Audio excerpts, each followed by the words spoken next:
Good evening, everybody, and welcome to the Center for Ukraine-Canadian Studies, which is located at the St. Andrews College on the campus of the University of Manitoba in Fort Garry. It's a pleasure to welcome everybody to this evening's presentation. Our guest this evening is Dr. Sean Byrne. His topic will be peace building and social justice after war. Before his presentation, I thought I'd just give a little bit of background about him, his specialization and his expertise. Dr. Byrne is a native of Ireland, a director of the Arthur Murrow Center for Peace and Justice at St. Paul's College at the University of Manitoba, as well as head of Canada's first PhD program in peace and conflict, which he established with Dr. Jessica Sahini.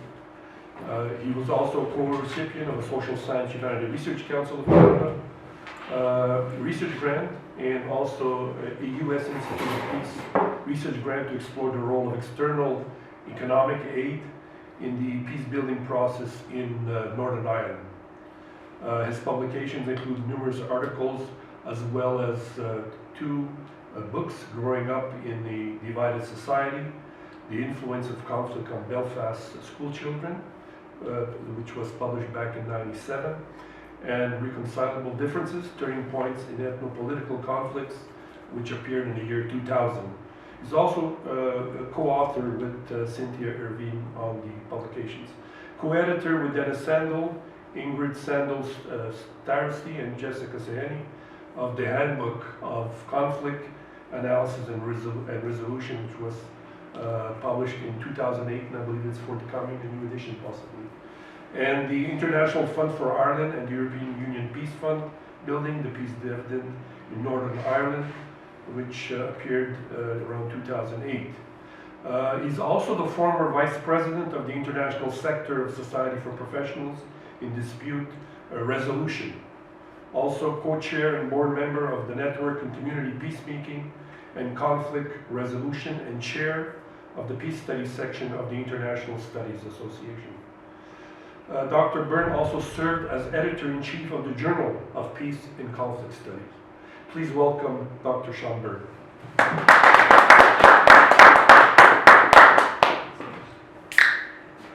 I'd like to start off by saying I'm delighted to be here. I'm very grateful to Professor Boris Kapp, of the Institute for Ukrainian Canadian Studies, and Ms. Yulia Ivaniuk, who invited me here today to give this presentation. Let me start by saying that this is a work in progress.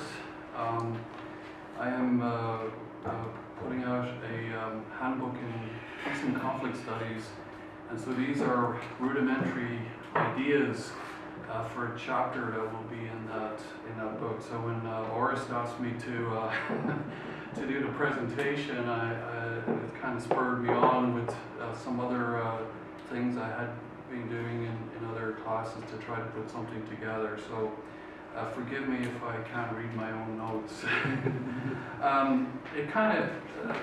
The idea for this paper stems from the fact that when we look at conflict environments, conflicts, emerging from violent, interactions, what kinds of peace are being built in those environments? And I think this is a critical issue, that if we look at the tradition of international peace building, it's kind of followed this sort of traditional peace building model based around the democratic peace. And what I'm saying is that what's left out of this process is social justice and bringing the local back in. So these are my my rudimentary ideas. So I'm going to talk for 30 minutes, I hope, or thereabouts, or maybe a little longer, and I guess then it's open for some questions and feedback.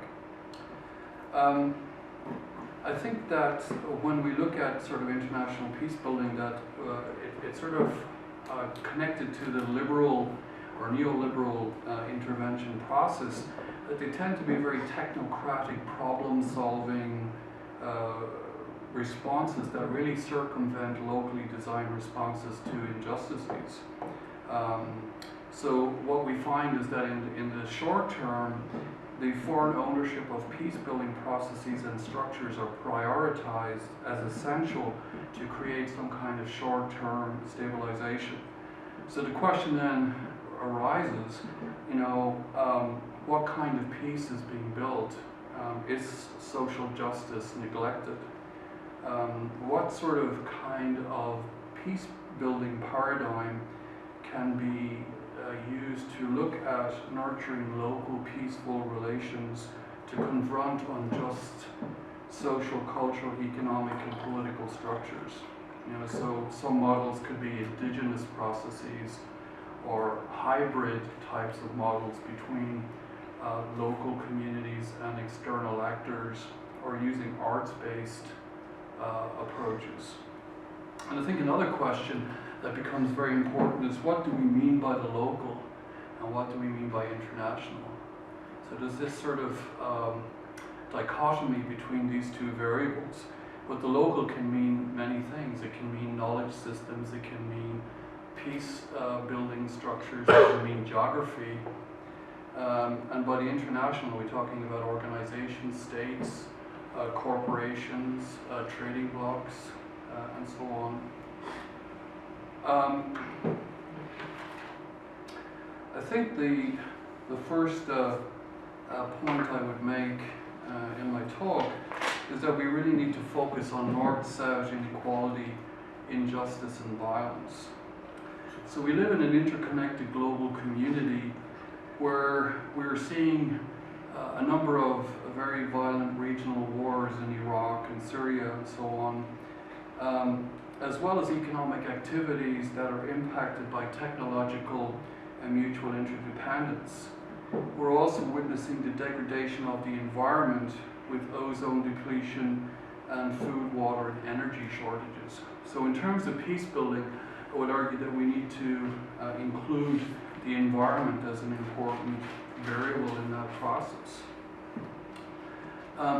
We can trace this north-south divide to the 1648 Treaty of Westphalia and the inviolability of the state system, and an imperial strategy for the mercantilist drive for new markets, cheap labor, and resources that resulted in colonization. Mercantilist policies evolved into a laissez-faire global capitalist structure, and economic profit from the periphery secured by global institutions like the World Bank have resulted in this sort of center-peripheral relationships. This has also resulted in technological dependency on the north and the sidelining of indigenous cultures. So these are some of the tensions that we're seeing in the global economy. Globophobic, this is a term used by George Ritzer, the critical sociologist. Globophobic critical scholars like Naomi Klein and Jaffe Wilson equate globalization with economic domination and the maintenance of global inequality and extreme poverty. Inequality and poverty is experienced in a transnational manner, with state boundaries becoming irrelevant for delineating variances in economic and social capital. Small elite group of southern citizens enjoy the benefits of globalized neoliberal economic reforms, while the rest of the citizens remain poor. So this idea that global inequality and poverty sparks conflict and violence is an important point to consider. Economic asymmetrical relationships and trade result in dominance, dependence, and destabilization in southern contexts in the global south. Indigenous populations have internalized oppression through colonization and violence, through broad-based social divisions of oppression that encompass ethnocentrism, classism, sexism, and dominion over nature. And so what we're seeing is a blowback in the global south as a result of inequitable relationships. And has inspired ethnic minorities who used terrorism or terrorist tactics that is a noticeable feature of the internal politics of states, and this we have seen as a reaction against modernization or modernity from the 1960s onwards. And we're not seeing it just in the global south, we're also witnessing it in the global north. Take my own country, for example, in Northern Ireland. The expression of ethnic identity and conflicts inside East-West relations and North-South inequalities is very potent. Economic, political, and social injustices are prominent features within our current global milieu. So what about the liberal, as a second key point, what about the liberal peace-building architecture and the challenge of ensuring justice in the global system? And I just want to focus on 2 points here. First of all, in the post-Cold War liberal peace-building interventions have been sort of put in conjunction with traditional peacekeeping, and this has been the norm in responding to violent ethnic conflicts. Western conceptualization of democracy through elections, political parties, a capitalist market-based economy, rule of law, human rights, stable government, and reform of the security sector are part of this, what Roger McGinty calls IKEA package of neoliberal peacebuilding. They are rooted in democratic peace theory that supposes that in a democratic global world, democracies rarely go to war with each other. I can't remember the author who argued that if you have a McDonald's in 2 neighboring countries, they're not going to go and fight each other. I think it was Thomas Friedman, actually. Boutros Ghali, former Secretary General of the United Nations, created an agenda for peace in 1992 that recognized that complex conflicts demanded new approaches to post-peace accord reconstruction. And what we've witnessed is this sort of conflict management that's linked to realism. This is the idea of realpolitik, where states act to ensure the national interest, with the idea that human nature needs to be controlled by diplomacy, peace enforcement, and a policy of containment. Conflict resolution is important. It improves channels of communication as it changes the protagonist's perceptions to meet their basic human needs, while, importantly, securing the third party's national interest. So it's not a neutral process. These third-party interveners or mediators have vested national interests, like oil, for example. And so they're not intervening solely on the behest of internal parties. They're bringing their own national interests to the table. We also have regional organizations like the European Union, the African Union, as well as international governmental organizations and non-governmental organizations that support structures that aim for a long-term peace and security, such as demobilizing combatants, providing humanitarian aid, and using reconciliation and coexistence. Secondly, what about the role of international donors and local non-governmental organizations? International donors and foundations who enact global policy connect Western governments and countries like China and Turkey and the BRIC, for example, by providing aid to build the peace dividend and the state-building process in countries like Afghanistan, Bosnia, and Northern Ireland, in order to support new governments and prevent support for insurgents. And this is similar to the Marshall Plan that was put in place after World War II in 1948 to rebuild Western Europe. But as I would argue, aid always comes with strings attached. It's got conditions and limitations. And what we see on the ground, and a lot of my recent research has looked at the role of economic aid in building peace, is that consultants working for international aid agencies and advise local communities through the complex application process that is highly bureaucratized, they tend to draw most of the resources that go to community organizations. Donor funding focuses on what they desire rather than what local populations may prioritize. So a competitive grants awards process pits non-governmental organizations against each other as less controversial projects are funded. And I think that's important. It creates a competitive environment. As well, local organizations, non-governmental organizations, tailor their applications to issues favored by the donors that can create a dependency between those non-governmental organizations and the donors. And the sustainability of most projects is slim. So once the money, this grant aid dries up, then these projects tend to dissipate and fall apart. So again, you know, what is the role of economic aid in sort of building sustainable peace in societies transitioning out of war?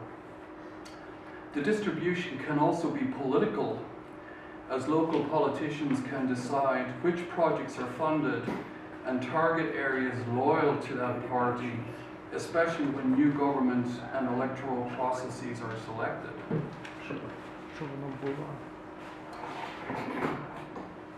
I guess my next point is this sort of growing critique of liberal peacebuilding intervention.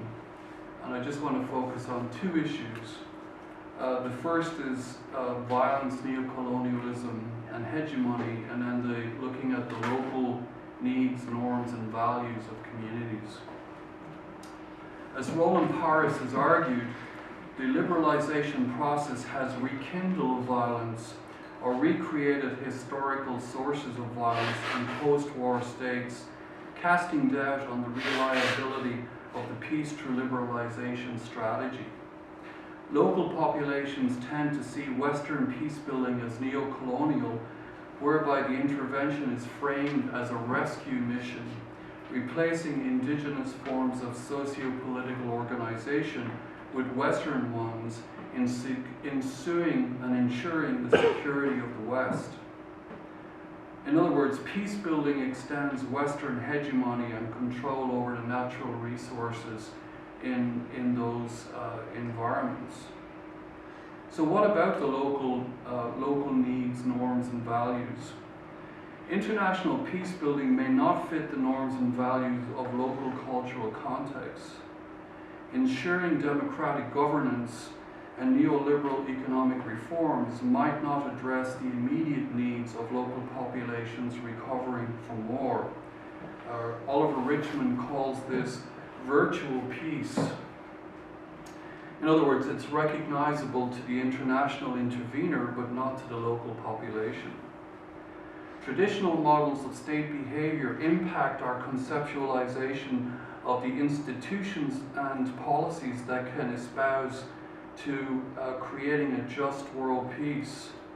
So we need to look at reforming peace-building institutions of negative peace. That's the distinction that Johan Galtung makes. Negative peace being the absence of all forms of, or negative peace being the absence of war, and positive peace being the absence of all forms of violence. So by negative peace here, I mean in human rights, international institutions, and international law, so that they provide the basis for a framework to build a just and peaceful world. In other words, we need to focus on everyday justice.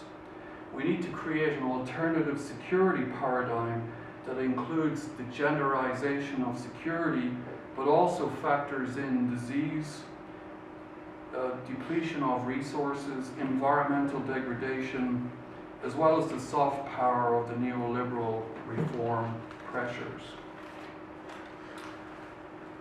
I guess my next point is liberal peacebuilding, can it be reformed? And I just want to look at two issues here. Roland Paris, who is a scholar who advocates for the liberal peacebuilding paradigm, argues that we must be wary of excessive distrust, pessimism, and even cynicism about liberal peace building. He argues that we need to differentiate between peace building, and I think this is important, that follows a war of conquest, like for example in Iraq, and post-peace settlement peace building, so in Bosnia or Northern Ireland, for example. That we can't equate, the idea of liberal peace building remains legitimate, and I think this is the key point he makes, while the mode may need careful attention, how we go about doing it. There is a need for deeper local ownership of both the prioritization of peace building needs and the implementation of local projects. So there are reconciliation and social justice that can guide us in exploring the real impact at the local level. Roger McGinty, who is a scholar of peace building from Northern Ireland, not too far away from where I grew up, he asked the question, who really owns the peace? Is it the insiders, the people in the conflict environment, or is it outside actors? In other words, is it the external donors, corporations, or powerful states? And are the restructuring of economic and political processes by externally directed intervention escalating competition and rivalry between ethnic groups? Because if people's rising expectations are not being met, and we're now seeing this in South Africa, for example, ethnic elites may manipulate the situation and mobilize constituents, and a conflict that was in a sort of a liminal peace, in other words, it's neither at war nor at peace, it's something in between, can be reignited. And I think there is a danger there. The next point I would say is, what's the potential for indigenous and hybrid peace building paradigm? By hybrid peace building, I'm saying combining the best of the global north with the best of the global south. In other words, combining external processes with internal processes. When we look at indigenous peace building, I think it's fair to say that these systems rely on traditional peacemaking processes such as consensus decision-making and the restoration of a human-environment balance. And at the same time, it minimizes the role of foreign culture on local processes, because local culture encodes specific norms that shape and are shaped by different socialization agents within their own cultural environment. So what's the role of local religious leaders, elders, clan mothers, and so on and so forth? But on the other hand, Sally Engel-Merry warns that indigenous practices can be harmful, and we need to be careful not to glamorize local conflict resolution practices that may reinforce the hierarchy of patriarchal structures. In other words, that they may not ensure justice for women, youth, and the very poor. Indigenous authorities also may not be able to handle local vacuums in power, the radicalization of religion and politics, and the suppression of local militants, and young people who want rapid change. They want the society to modernize. So there's always a timing factor that's important. So what about negotiated hybridity? This can be a complex, as there are numerous external intervention actors who may be at odds with each other and enter a complex conflict environment with a diverse, heterogeneous population to coordinate the best internal and external practices in a type of a negotiated hybrid peace-building system. Hybridity can allow, on the other hand, deeper forms of local ownership and ensure the goals of peace and varied forms and standards of peace may coexist within a peace-building program. integrating deep analysis into long-term approaches that empower local peace building. This is the work of Altsam Ozerdam. But I think it's a fair point to say that we need more empirical case studies, because local leaders also have power and dominion and control, and this hasn't really been explored in peace-building research. And also, foreign interveners in a hybrid system bring significant power, resources, and educational levels and experience, so that hybrid systems will struggle to evade the pull of local dependency on outsiders. So, as John Paul Lederach argues, we need to use an elicitive process to resist international-centered language, and where local people become subject rather than object. Finally, what are some of the underlying features of a justice-oriented intervention paradigm? And I just want to raise 8 points. There are others, but I just want to focus on those for now. The first is nonviolence.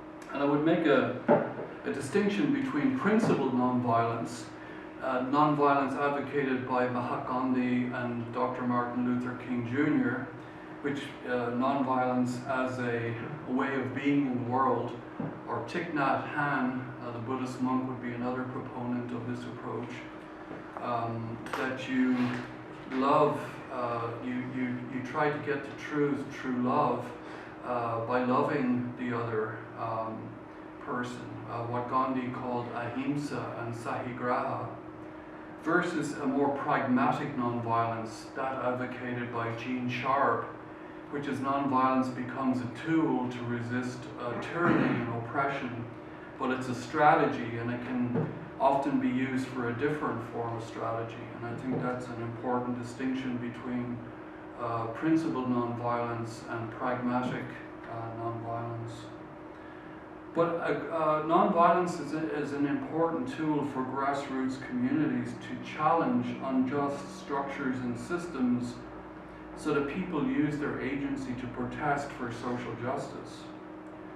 Nonviolent social movements use direct nonviolent action in pursuit of truth, using civil disobedience, boycotts, strikes, and sit-ins in order to persuade the state to change. And we see this, for example, in Poland with Lech Walesa and the Solidarity movement, leading to the collapse of the communist system in Poland.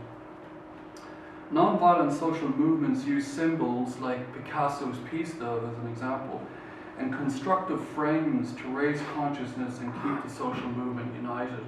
And this is a struggle for all social movements, because they are made up of a plethora of different types of interest groups.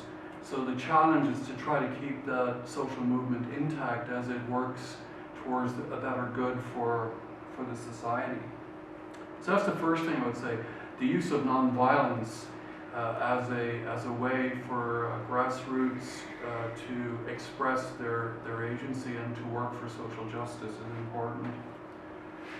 Conflict transformation, which is an argument made by John Paul Lederach, is also important.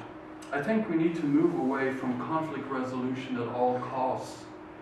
In other words, that when you're trying to resolve a violent conflict, it doesn't really get at the root causes. You're just going to deal with surface level things in order to bring a negotiated agreement. And I think that can be detrimental to building a long-term sustainable peace.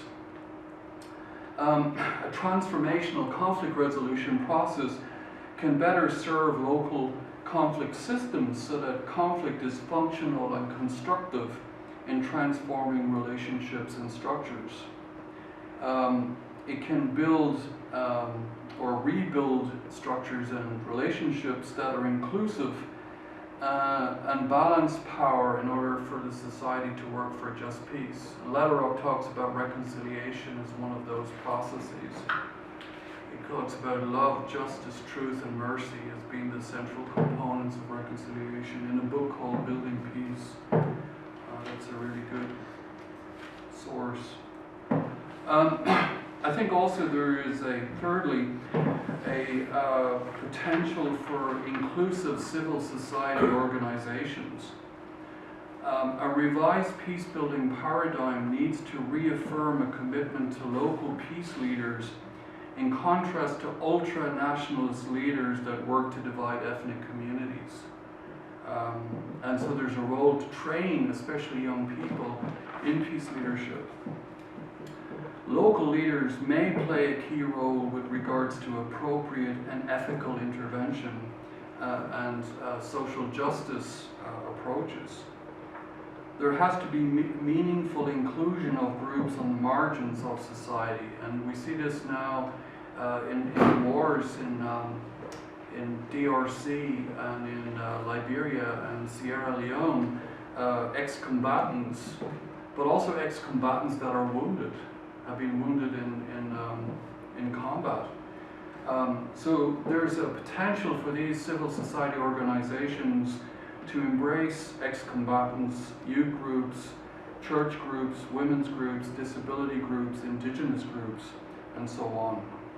So civil society voluntary organizations play a critical role in peace building, and they may need to help new state governments to explore internal changes so that they can work with the government and external agencies to effect meaningful change on the ground.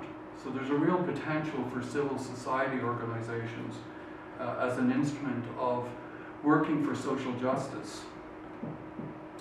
A fourth key point I would point to is the role of peace leaders. So we think of people like Nelson Mandela, for example, Matiba, and they transitioned from an apartheid South Africa to a democratic state. But I think particular leadership styles are needed to guide local structures and processes toward deep-rooted peace for local populations. I just finished editing a book on this with Stan Amaldas. We came up with the idea of intentional peace leaders, that they are critical in empowering others as they challenge, influence, and mobilize people to confront difficult situations. In other words, they are servant leaders relying on peaceful values of compassion, trust, resiliency, and transparency, along with a strong conviction of justice for all and preserving people's human dignity, which I think is at the fundamental core of building justice in these kinds of conflicts. I think leadership is critical. When you look at these conflicts, those that are on the right road to repairing relationships, you will find that you have certain leaders who make deliberate choices to act for the greater good rather than for ethno-nationalist interests. Excuse me. A fifth important feature of justice is the environment and ecological justice. And I think we have a lot to learn from Indigenous peoples. There are between 300 and 400 million Indigenous peoples around the world. Indigenous peoples have their own local ecosystems that have been polluted and resources taken from their land as a result of colonial oppression. Environmental threats affect the planetary system, so socioeconomic approaches to environmental protection must prevent pollution, bolster food security, and improve women's positions in local societies emerging from conflicts. I mean, this idea that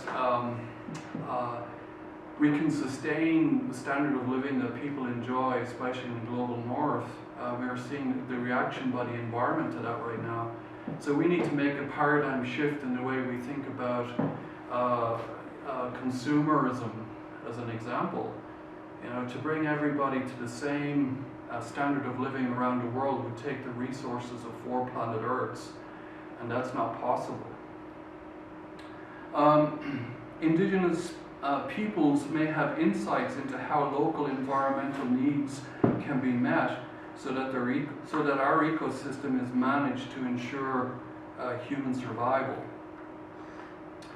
I think a sixth factor in looking at features of a social justice approach is new peace-building methods and tools at the local level. So, for example, the roles of poetry, storytelling, music, theatre, sports, and nature are being used in our field to non-violently resist oppression and to effect social change.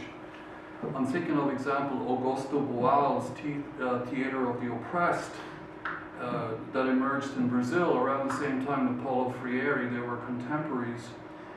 It gets people involved to express their ideas and raise the audience's consciousness by stepping into roles to transform community problems. So it's a very proactive tool at the grassroots level. Another approach is drama-based theatre, which gets participants and has been used in schools to co-create a drama piece to transform problems. Dr. Stephen Hawkins is a proponent of this approach. Or therapeutic arts methods have been used with, for example, former child soldiers in order to build resiliency, to heal from trauma and to reintegrate back into their communities. Storytelling through the Morrow Centre, Dr. Senehi, is used to promote global citizenship and peace education.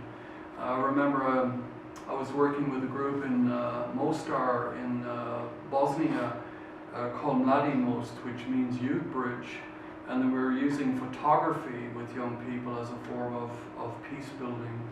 There's also potential for sports, soccer. Rabbi Michael Melchior set up an organization for Palestinian and Israeli young people using soccer as a way to. My former professor Neil Katz he's using baseball to teach problem-solving skills to young people in inner-city neighborhoods in the United States.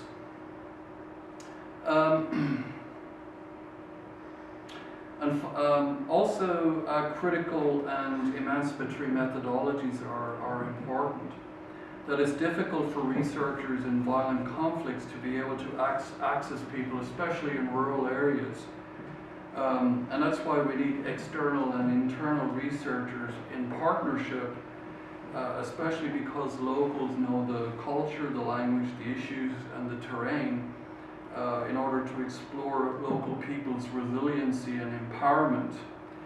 And I think that's important, that when we're looking at conflict, that we have to realize that people are resilient and they have their own systems that empower them, and we need to recognize that and we need to write about those. So we're seeing methodologies now like participatory action research, narrative methods, critical ethnography, indigenous methods, story-based approaches, that these have real promise in collecting or working with local people in violent context that is empowering to the people and strengthens the capacity of the researcher.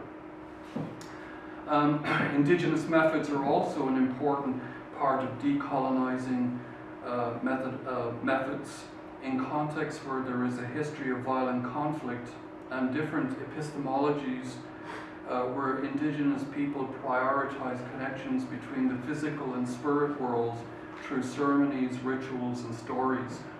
There is that book by Linda Tuawa Smith, Decolonizing Methodologies, and Sean Wilson's book, Research as Ceremony, are two examples of that. I guess my final point is ensuring justice for vulnerable and marginalized groups. And I want to just discuss a few points there.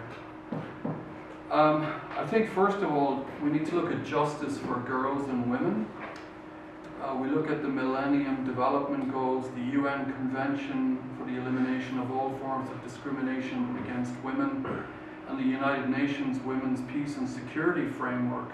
These outline women's rights to participate in public and political life. And I think that's important if we're building social justice into peace-building process. An emancipatory gender politics would ensure that women's varied skills and knowledge are brought to the peace table and they are engaged as equal partners. So that's the first. Second, empowering young people, giving them voice.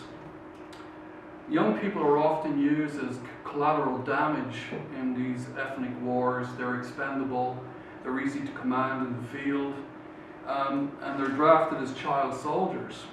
But as Siobhan McAvoy, who's going to be here next week, also argues, they can also be catalysts for change, for positive change. So it's important that young people are involved in peace-building processes and in policy making and decision making.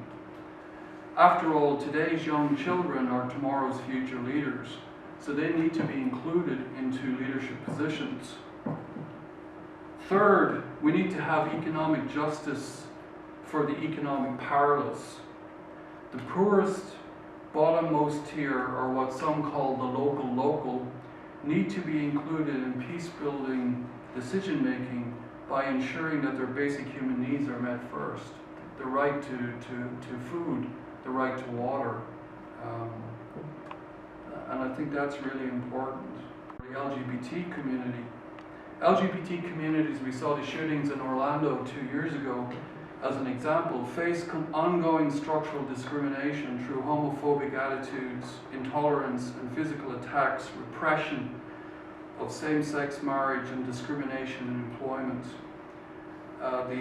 The LGBT Straight Alliance is an example of people working together as allies and partners to ensure human rights laws are fully enacted, as well as to educate local people and the local public and to open up people's vistas. Another group that we need to include in a long-term sustainable peace are the physically disabled. Peacebuilding needs to ensure care for war-disabled people to attend school and university, find employment and job skills training, and access healthcare services. Disabled can equally contribute and participate as members of the local community in peacebuilding.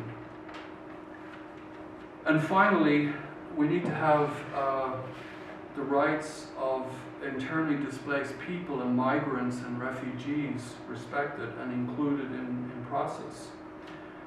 Internally displaced people, migrants and refugees continue to face horrific violence in the Middle East, and as they try to escape war to the European Union, the response in some cases is unwelcoming, and we're seeing the Italian elections are coming up this weekend, and it looks like a neo-fascist leader will be elected as the Prime Minister of Italy. We see Brexit and Frexit with Marine Le Pen and the Front National in France. So there's this backlash against refugees in Europe. The resettlement of refugees, as well as their peace-building potential in their home countries, also needs to be explored. I mean, we talk about how immigrants and refugees can funnel and supply resources and weapons to terrorist organizations, but they can also be potential peace builders, and this is an area that we really need to look at. Many refugees face discrimination, exclusion and racism, the lure of criminal activity and welfare dependency and language challenges. So that's an important in these sort of Western or global North countries. We are witnessing a xenophobic backlash against refugees in the United Kingdom, the United States, Austria, France, and the Netherlands, with the idea to stem the flow of immigrants, while Canada, Jordan, Germany, and Turkey welcome, for example, are welcoming to Iraqi and Syrian refugees. In conclusion, international peace building must ensure that justice is a key component of meaningful peace at the local level. Minority and Indigenous voices must be included in the resistance to dominant discourses. We need to explore the potential of everyday peacemakers at the local level to analyze and transform conflict through alternative peace-building frameworks, some of which I've just talked about, like civil society organizations, the arts, indigenous knowledge, nonviolent activism. Deliberate peace often takes the local out of peace-building decision-making, impacting the agency of local people to be masters of their own domain. External partners can work in a hybridized system with local processes and indigenous processes. However, we must avoid the binary of the local and external. There are a myriad of external actors with varying agendas that often conflict. Attention must also focus on what do we mean by the local, practices, territory, knowledge systems, and the power and dominance of local elites who are often resisted by local people. So it's not that the resistance is often against the external, it's often against these ethnic elites. I think it's important to engage with the global economic structural reforms, such as the forgiveness of international debt, targeted investments, and fair trade. The challenge is to chart a sustainable global economy that lessens North-South conflict and promotes just relationships. Thank you.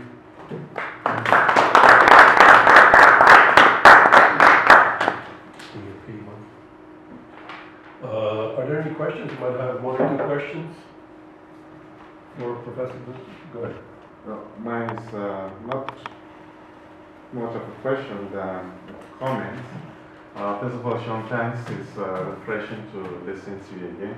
It's been a while.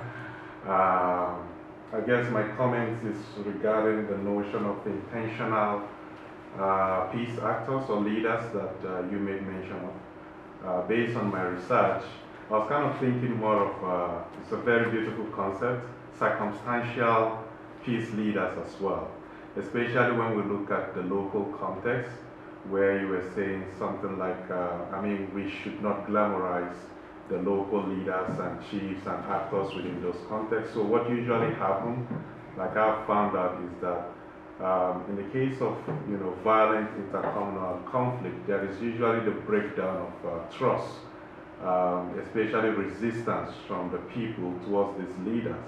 And then what happens is that there is the emergence of these, maybe you call them intentional leaders or circumstantial leaders, and these are the people that kind of create the context for these peace building activities to flow. So I think it's a very useful concept to use when looking at the local context and what kind of actors kind of emerge from those kind of contexts during war or violent conflict. So thanks for that, just a comment from what I've seen. That's another paper to write. Yeah.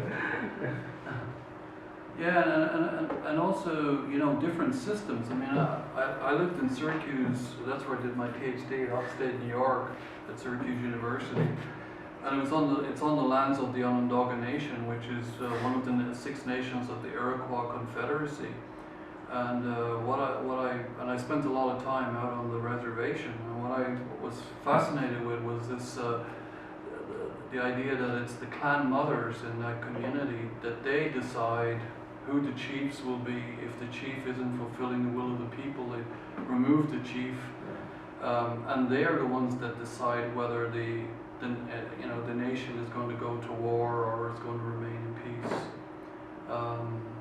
Some other indigenous societies have 2 chiefs, a chief for peace and a chief for war. That you have to be trained in certain skills and processes if you're going to do one or the other.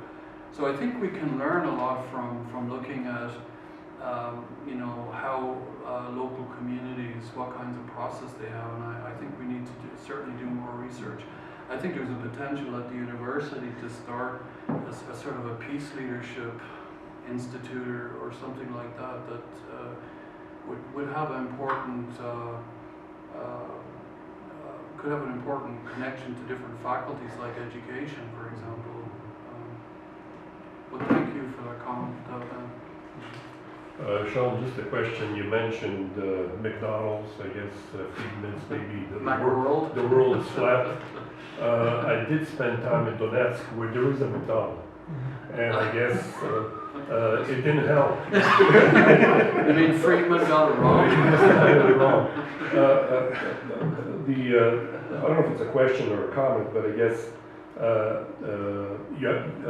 Ukraine is in a situation now since the Second World War, where there was an agreement in Europe that hopefully the war issue would have been resolved. Yeah. But yet, here you have a major power changing the rules of the games and all the international agreements, taking over the Crimea area from Ukraine, moving into Donetsk and Luhansk, and supplying arms actually to the rebels that are on that particular side. And I know you mentioned your topic focuses on peace and so on. Yeah. The question that I have is, how do you bring that concept to this kind of a setting where you have a major power now not listening to any of the other powers, even though they're interacting with France, with Germany, US, and so on, and even in the UN, where they have voting right to block. So it is problematic to some extent. It's problematic, and I think you raise a very good point, Boris, in the sense that people look at peace building as a sort of a homogeneous process. There's something going on here, and if we just do action A and action B, suddenly that's the end of it. I think if you look at this conflict, that it even I remember Tennyson's poem. I was fascinated. Don't ask me why, and I haven't yet been to Ukraine, but the Battle of Balaclava and the Crimean War with was it Tennyson, guns into the Valley of Death they rode the 600, guns to the right, guns to the left. I mean, so that's been an area of conflict, just like the Balkans, because it's at the crossroads of different cultures. It's been an area of contention. I would even say, and I'm not in any way an expert on the history, but if you go back over several hundred years, you can see where it's been a problem. But I think if you go back as well, you can see where the people lived, they coexisted, and the thing is to identify how did they go about doing that. So when we go into these ethnic environments, we're not just looking at the escalators of conflict or the indicators of violence, but we're also looking at these kinds of issues. How have people coexisted in this area for hundreds, thousands of years? How did they go about doing it? What kind of rituals have they used? What kinds of processes? Have there been strategic leaders? And I think it's trying to find I hate to use the word, rediscover these processes and then put them into. I know when I go into conflict, I try to find people who are, how do you say, they sort of walk into the two groups. So in Northern Ireland, people like, for example, Bosnia, people from mixed marriages, people that come from both communities, because they understand, but they're also potentially bridge builders between communities. So that's one. But I think in this conflict, it's in the current situation. I mean, Russia has been flexing its political power now for quite some time. We're looking at Georgia, we're looking at other, Chechnya. So this is the latest, and it's the U.S. elections with our great leader Donald Trump has strained relationships, or will strain, I would argue, relations between Russia and the United States. So we're going to go into another kind of I don't know what we would call it, liminal war. So I think that it has to be approached at different levels of analysis. There's at the global level or the international level. Pressure needs to be put on in the United Nations on countries. Ukraine has to be very active. It needs to build partnerships in the region. It needs to connect into the European Union. So that's one level, and then at another level at the state level is to see what kind of work, what can be done to reach out to these successionists or rebels or these breakaway groups, to have some kind of conversations with them.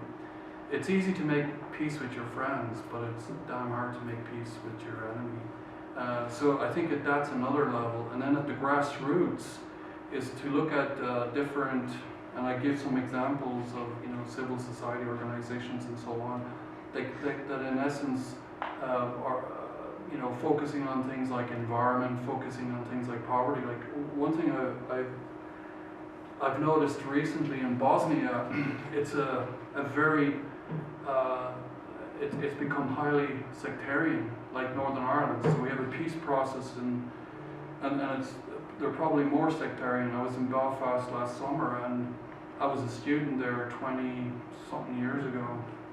I don't want to say exactly what, because I can't remember. And I found it more sectarian when I was there last summer than I did when I was a student. And the question is why? You've had $4 billion put in there to build a peace dividend over 20 years. Why is it so sectarian? So I think languages are important. Education, bringing people together from different communities to be educated together is a critical, I think, in these, from my experience, where you can bring people together in meaningful ways. Economics is another. That's what I was thinking about Bosnia. So there's a lot of sectarianism in Bosnia right now, and where there's actually reconciliation being built, it's with former combatants. So these are Bosniak Muslims, Croat Catholic, and Serbian soldiers who fought in the war. And when about 2-3 years ago, the government gave pensions to the Bosniak former combatants and to the Croatian former combatants, but not to the Serbian former combatants. And so the Croatian and Bosniak former combatants, they get a meager stipend, but they took €5 each from that and put it into a trust fund to pay for, and so they have created all sorts of relationships and connections now, the former combatants. So you think the soldiers, so they're the ones that are, and I find the same in Northern Ireland, it's the former combatants that are really building peace with each other in a meaningful way. Thank you. Are there any other questions? No? Hopefully you'll have a chance to interact with Professor Byrne. Thank you very much for coming out. Thank you. Pleasure to have you on board. Pleasure to be here. Yes, and I think you've raised a lot of critical issues and timely issues. Sure. Hopefully that your ideas and concepts will be shared with some of the people in these government settings that may need to read some of the information. Thank you very much, folks, for joining us. Thank you very much.